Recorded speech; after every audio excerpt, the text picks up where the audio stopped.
से जुड़ी पुलिस सूत्रों के हवाले से खबर है कि लॉरेंस बिश्नोई गैंग के शूटरों ने सुखदेव गोगामेडी की हत्या तुर्की में बनी जिगाना पिस्तौल से की थी। ये वही जिगाना पिस्तौल है जिसमें 15 अप्रैल को उत्तर प्रदेश के प्रयागराज में गैंगस्टर अतीक अहमद और उसके भाई अशरफ को 3 बदमाशों ने ताबड़तोड़ गोलियां दागकर मौत के घाट उतार दिया था। और अब इसी जिगाना पिस्तौल का इस्तेमाल गोगामेडी हत्याकांड को अंजाम देने में भी किया गया। इसका पता तब चला जब 2 दिन पहले हत्याकांड में शामिल दोनों शूटरों के साथ उनके एक मददगार को पुलिस ने चंडीगढ़ से गिरफ्तार कर लिया।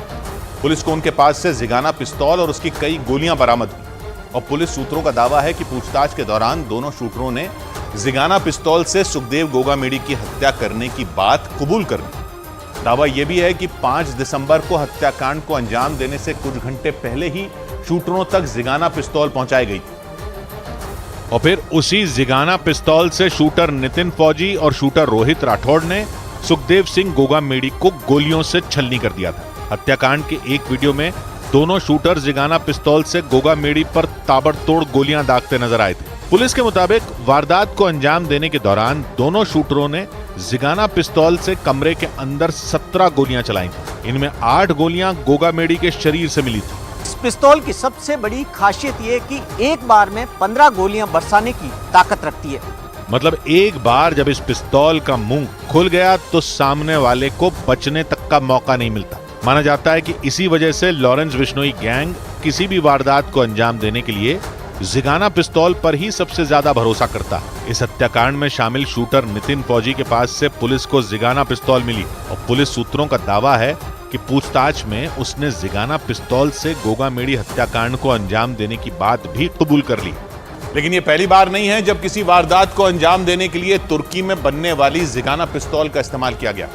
इससे पहले 15 अप्रैल को उत्तर प्रदेश के प्रयागराज में जिगाना पिस्तौल से ही गैंगस्टर अतीक अहमद और उसके भाई अशरफ की बेरहमी से हत्या कर दी गई थी। और इस वारदात को पुलिस सुरक्षा के बीच 3 शूटरों ने अंजाम दिया था। यूपी पुलिस की एक रिपोर्ट के मुताबिक अतीक अहमद हत्याकांड में शामिल तीनों शूटरों ने महज 18 सेकंड में 20 गोलियां चला दी थी। ये फायरिंग AK-47 राइफल से नहीं बल्कि ऑटोमेटिक जिगाना पिस्तौल से की गई। मतलब कुछ ही सेकंड के अंदर बदमाशों ने अतीक अहमद और अशरफ पर इतनी गोलियां दाग दी थी कि उनकी सुरक्षा में तैनात पुलिस वालों को भी संभलने तक का मौका नहीं मिल पाया था।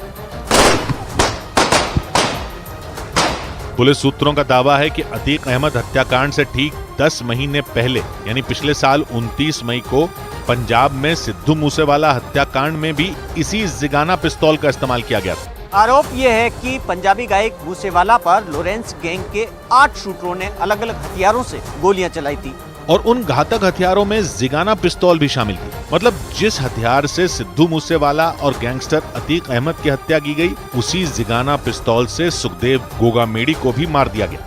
क्योंकि इस पिस्तौल से निकलने वाली गोली 1 सेकंड में 300 मीटर की दूरी पर खड़ी किसी भी चीज को भेज सकती है। इसी वजह से लॉरेंस गैंग वारदात को अंजाम देने के लिए सबसे ज्यादा जिगाना पिस्तौल का ही इस्तेमाल करता है। इस खतरनाक पिस्तौल को तुर्की 2001 से ही बना रहा है और इसकी खासियत यह है कि ये जल्दी गर्म नहीं होती। इसी वजह से पिस्तौल चलाने वाले का हाथ नहीं जलता। तुर्की में बनने वाली जिगाना एक ऑटोमेटिक पिस्तौल है और इसमें सेफ्टी के लिए ऑटोमेटिक फायरिंग पिन ब्लॉक भी होता है। मतलब इसमें एक सेफ्टी लॉक होता है जिसके इस्तेमाल से पिस्तौल से फायरिंग नहीं होती। एक रिपोर्ट के मुताबिक जिगाना पिस्तौल की बैरल लेंथ यानी जिस रास्ते गोली निकलती है उसकी लंबाई 4.5 इंच होती है। इसके अलावा पिस्तौल की चौड़ाई 37 मिलीमीटर और ऊंचाई 144 मिलीमीटर। एक बार में बिना रुके जिगाना पिस्तौल से 15 गोलियां दागी जा सकती हैं। छोटी और हल्की होने की वजह से इसे पास में रखना भी आसान होता है। इस वक्त अजरबैजान और मलेशिया की सेना, फिलीपींस की पुलिस और अमेरिकी कोस्ट गार्ड इसका इस्तेमाल करते हैं। इस वक्त बाजार में तुर्की की इस पिस्तौल के 16 मॉडल मौजूद हैं। इनमें जिगाना स्पोर्ट इसका अपडेटेड मॉडल है और इसी वजह से इन दिनों इसका सबसे ज्यादा इस्तेमाल होता है। और गैंगस्टर इस पिस्तौल को इसलिए भी पसंद करते हैं क्योंकि ये चलने के दौरान कभी जैम नहीं होती। लेकिन भारत सरकार ने तुर्की में बनने वाली 9 mm की इस खतरनाक जिगाना पिस्तौल पर प्रतिबंध लगा रखा है। लेकिन इसके बाद भी चोरी छिपे अवैध रूप से जिगाना पिस्तौल भारत में पहुंच रही है। तुर्की में बनने वाली जिगाना पिस्तौल की कीमत करीब 4 लाख रुपए बताई जाती है।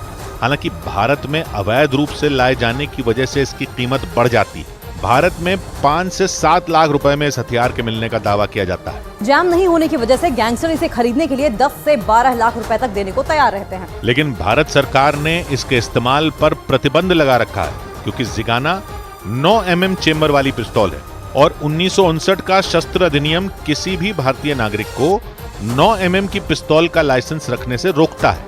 आसान शब्दों में कहें तो इस कानून की वजह से देश में कोई भी नागरिक 9 mm की पिस्तौल नहीं खरीद सकता। हालांकि सेना और सुरक्षा बल को 9 mm की पिस्तौल या बंदूक इस्तेमाल करने की इजाजत है। लेकिन गोगामेडी हत्याकांड में उस वक्त बड़ी कामयाबी मिली जब जयपुर से पुलिस ने पूजा सैनी और पूजा बत्रा नाम की महिला को गिरफ्तार कर लिया। आरोप है कि गोगामेडी हत्याकांड में पूजा और उसके पति महेंद्र ने ही शूटरों तक जिगाना पिस्तौल की सप्लाई की थी और उसी जिगाना पिस्तौल से शूटरों ने गोगामेडी की हत्या कर दी थी। हालांकि पुलिस ने हथियार सप्लाई करने के आरोप में पूजा को गिरफ्तार कर लिया, लेकिन उसका हिस्ट्री शीटर पति महेंद्र फरार हो गया। पुलिस के मुताबिक पूजा और उसका पति महेंद्र जयपुर के जगतपुरा इलाके में रहते हैं और आरोप है कि 1 हफ्ते तक शूटर नितिन फौजी उनके घर में ही रुका था। मतलब 5 दिसंबर को हत्याकांड को अंजाम देने के पहले नितिन फौजी को पूजा ने अपने घर में 1 हफ्ते तक पनाह दी थी। और पुलिस के सूत्र बताते हैं कि लॉरेंस गैंग के गुर्गे महेंद्र के पास हथियारों का जखीरा है और हत्याकांड को अंजाम देने के लिए शूटर नितिन फौजी ने 2 जिगाना पिस्तौल ली थी। सूत्रों के मुताबिक इसके बाद महेंद्र ने ही शूटरों को हत्याकांड वाले दिन अजमेर रोड के पास अपनी कार से पहुंचाया था और उन्हें 50-50 हजार रुपए भी दिए थे। जांच के दौरान पुलिस को पूजा और महेंद्र के घर से AK-47 राइफल की एक तस्वीर भी मिली। शक यह है कि पिछले साल गैंगस्टर राजू ठेठ की हत्या के वक्त इस हथियार को जयपुर लाया गया था। और पुलिस सूत्रों का दावा है कि लॉरेंस गैंग का गुर्गा महेंद्र अपने मोबाइल फोन से शूटर नितिन फौजी की गैंगस्टर रोहित गोदारा से बात करवाता था। जांच में यह बात भी सामने आई कि हत्याकांड को अंजाम देने के लिए शूटर नितिन फौजी 28 नवंबर को ही जयपुर आ गया था और वो तभी से आरोपी पूजा और महेंद्र के घर पर रह रहा था। पुलिस सूत्रों के मुताबिक जिस कमरे में नितिन फौजी रुका था उसका दरवाजा हमेशा बंद रहता था। पूजा ही नितिन फौजी के लिए खाना बनाती थी और उसे कमरे में ही खाना देती थी। मतलब शूटर नितिन फौजी अपने कमरे से बाहर नहीं निकलता था। सूत्रों के मुताबिक पूछताछ के दौरान पूजा ने बताया कि महेंद्र अपने मोबाइल फोन से दुबई में बैठे गैंगस्टर रोहित गोदारा और उसके साथी वीरेंद्र चारण से नितिन फौजी की बात करवाता था। और ये भी दावा किया गया कि वारदात वाले दिन महेंद्र ने शूटर नितिन फौजी को कई सारी पिस्तौल दिखाई थी। लेकिन उन हथियारों में उसने अपने लिए 2 जिगाना पिस्तौल और दूसरे शूटर रोहित राठौड़ के लिए 1 जिगाना पिस्तौल रखी थी। सूत्र बताते हैं कि लॉरेंस बिश्नोई गैंग के लिए काम करने वाले महेंद्र ने 29 नवंबर को शूटर रोहित राठौड़ के लिए अपने नाम पर एक बाइक भी खरीदी थी और हत्याकांड के बाद उसी बाइक से शूटर नितिन फौजी और रोहित राठौड़ को फरार होना था।